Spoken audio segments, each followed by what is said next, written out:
Change by Parth, Reza, and Mizuki. Climate change affects many things in Canada. It impacts the quality and quantity of water across the country. Because of the changing temperature, there are droughts and the water evaporates. Evaporation and drier soils means habitat loss both on land and in water. Certain species become endangered because of this. Their habitats are taken away from them. The increase in heat also causes more wildfires. For this, more than half the boreal forest is expected to disappear in the next 100 years. During our investigation, we came up with several questions that we would like to have answered.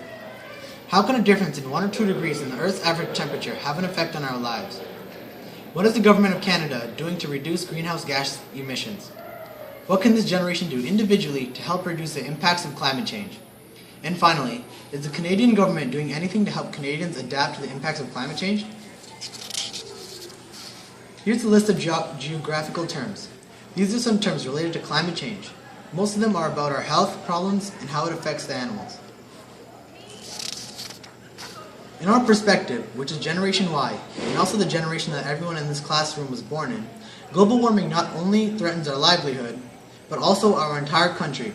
Our group has found that if global warming continues to progress at the rate that it is now, damages due to flooding and other occurrences directly linked to global warming could cost the government $5 billion in 2020.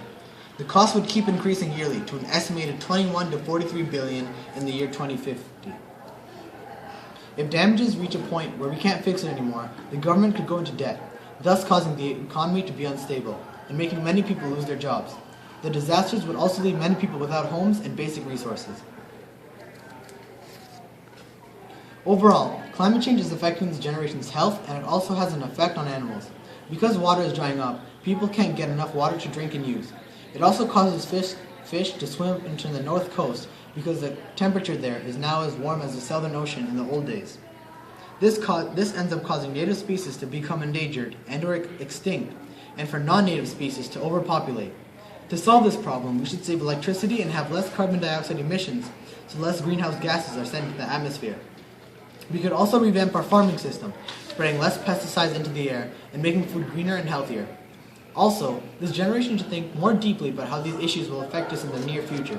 For example, as mentioned before, $5 billion in damages might not mean anything to us right now, but in 7 years from now, when we are thrown into the world of young adults, that fact itself is something to be scared about, especially when we don't seem to be taking any actions against climate change.